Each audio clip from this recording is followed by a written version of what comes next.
dari tugas studi pengembangan bisnis yaitu NCV Alula Karya Cipta. Check it out! Oke, hari ini aku mau wawancarai ibu yang mempunyai usaha di bidang jasa. Ibu boleh perkenalkan diri untuk. Halo, nama saya Adani Amalia. Boleh dipanggil Adani aja yang berkenal. Mbak Adani boleh. Oke, aku ada beberapa pertanyaan nih Bu untuk usaha jasa yang ibu jalanin.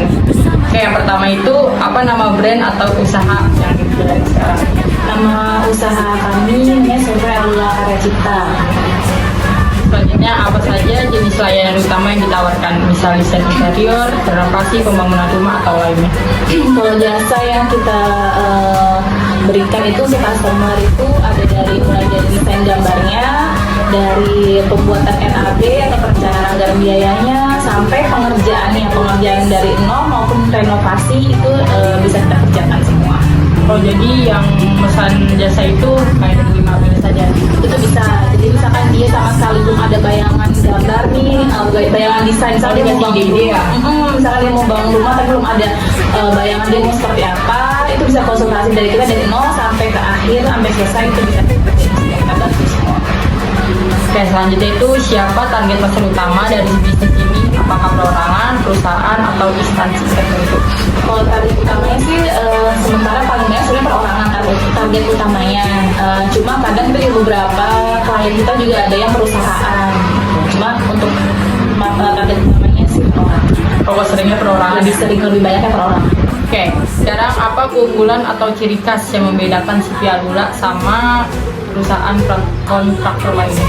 Kalau menurut kami yang membedakan atau ciri khasnya itu dari pelayanan kami, dari segi pelayanan itu kita menggunakan sistem satu pintu. Jadi kita usahakan itu ketika customer kami membutuhkan sesuatu itu cukup dengan kami aja. Jadi kita bisa mengurus semua dari nol sampai akhir, mulai dari perizinan sampai selesainya pembangunan. Jadi customer terima beres, benar-benar nggak repot sama sekali, bayar selesai. Tapi kami sediakannya itu benar-benar jadi datang, dia mau seperti apa, kita mau bangunan ini dari awal perizinan kita urus, kita semua yang ngurus, dia cuma beres aja. Intinya semua customer terima beres.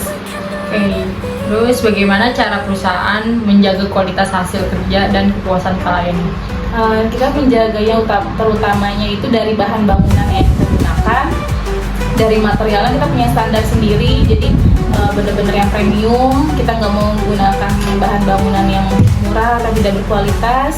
Terus untuk menjaganya juga yang pasti dengan garansi. Jadi setelah pengerjaan kita berikan garansi 3-6 bulan. Jadi misalnya ada kerusakan atau ada yang nggak sesuai itu masih bisa kita kembali. Itu gratis kalau garansi. Jadi kalau misalnya kan pasti butuh barang-barang. Kalau misalnya barang-barang itu harganya naik, apakah harganya naik atau kualitasnya turun? Oh enggak, yang pasti kan setelah customer kita datang nih, dia tekan kontak dengan harga sekian, itu udah nggak ada perubahan harga. Meskipun ketika pengerjaan itu barang naik, kita nggak naikin harganya atau nggak memberikan kualitasnya, kecuali dia mau menambah item baru kita minta tambahan biaya. Tapi kalau untuk harga net kan nggak bakal kita naikin harga atau mengurangi dari kualitas bahan. Terus strategi pemasaran apa yang paling efektif untuk mendapatkan klien baru?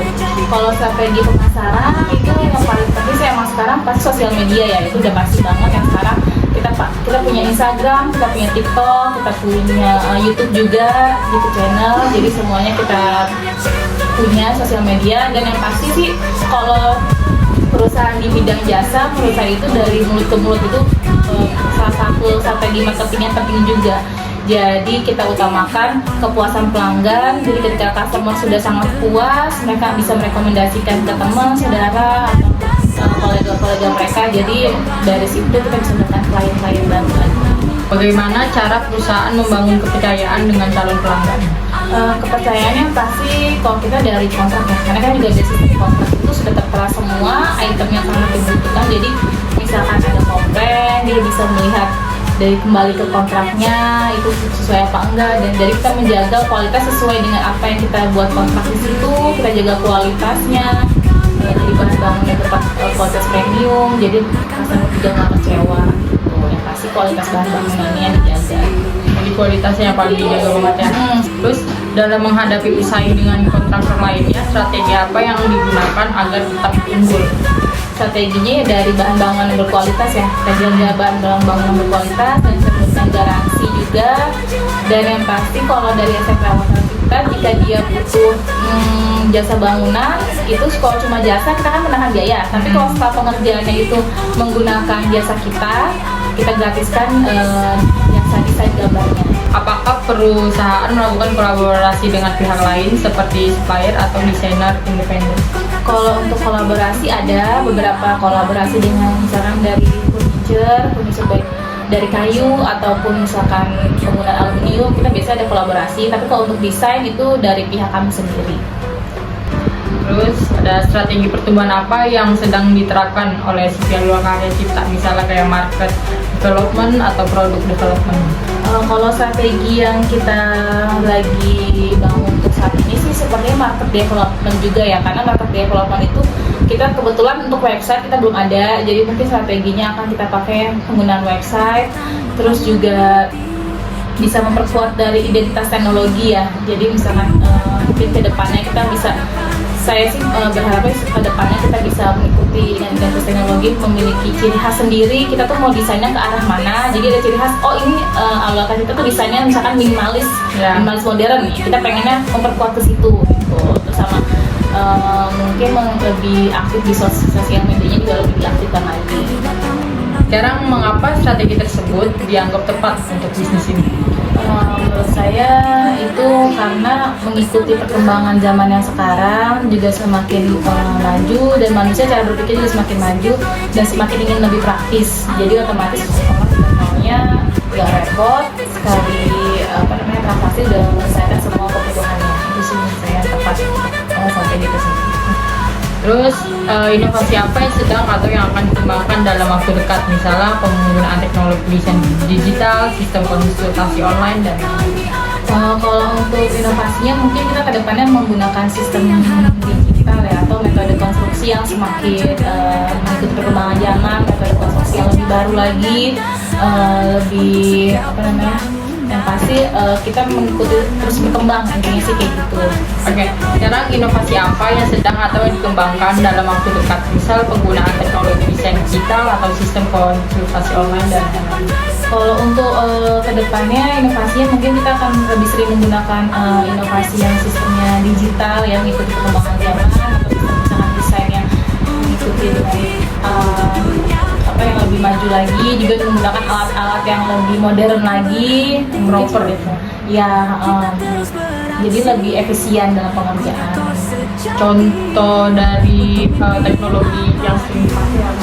Mungkin kalau untuk yang baru banget kita coba lakuin, yang baru kemarin banget proyek yang kita lakuin itu, kita coba baru terapin CCTV. Jadi teknologi CCTV itu maksudnya, jadi kita memonitoring pengerjaan itu lewat CCTV. Jadi nggak, karena kalau untuk yang dulu ya orang lebih seringnya kan kayak kontraktor itu terjun ke lapangan langsung buat monitoring para pekerja itu sudah sesuai dengan SOP belum, sudah sesuai dengan apa yang harus dikerjakan. Dulu kan kita harus datang ke lapangan.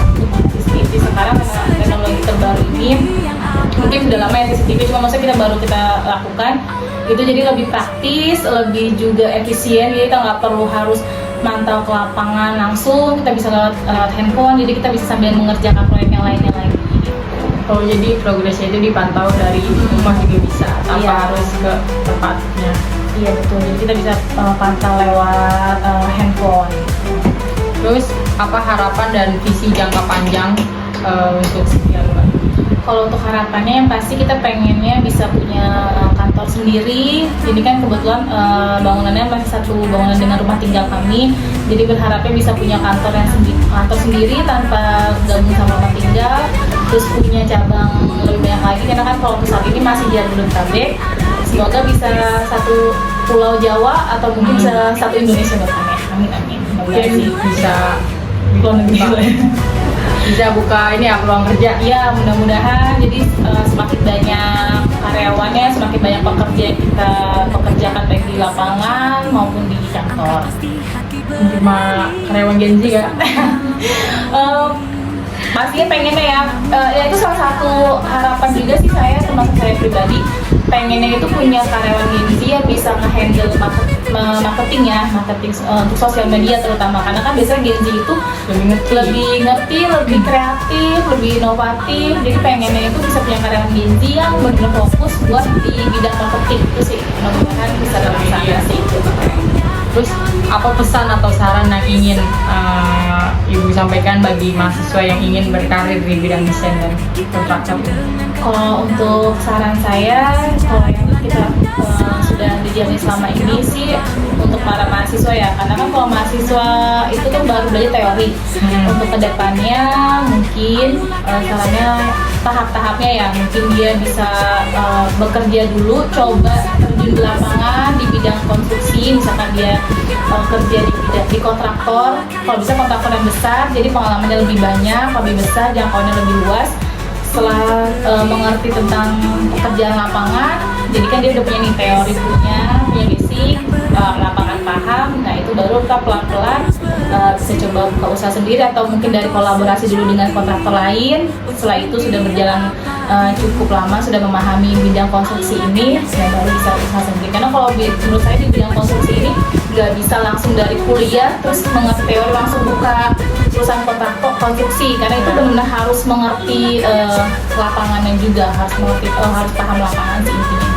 Coba, ini kan mahasiswa dikenal sebagai Genzi lah angkatan sekarang. Terus saran untuk Genzi itu kalau mau masuk ke dunia kontraktor itu kayak gimana? Kan sekarang kan Genzi itu kayak males, ribet, maunya yang instan-instan aja gitu. Mau capek, intinya sih sebenarnya mau capek itu sih udah pasti ya, namanya orang usaha itu pasti mau capek. Nah, justru malah menurut saya ini Genzi ini tuh punya punya cikal bakal itu bisa jadi mungkin kontraktor yang lebih modern ya.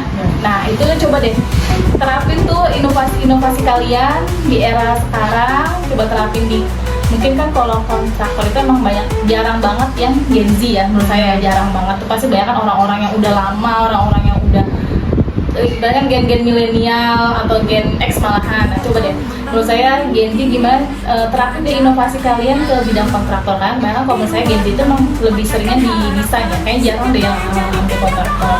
Coba yang turun di lapangan, nah, coba kalahin rasa malas kalian, coba kalian terapin inovasi kalian di bidang konstruksi ini sih, itu sih mungkin saran saya. Oke Ibu, terima kasih atas wawancaranya. Jawabannya sangat membantu untuk kami jadi tahu tentang wawasan dunia desain interiornya. Ya, sama-sama Mbak Vina. Semoga apa yang saya sampaikan memberikan ilmu bermanfaat buat para mahasiswa yang akan memulai usaha, menjadi bahan pertimbangan. Jadi kedepannya bisa tahu seperti apa ketika kita di bidang konstruksi. Terima kasih untuk teman-teman yang sudah menyimak video dari kelompok kami. Thank you.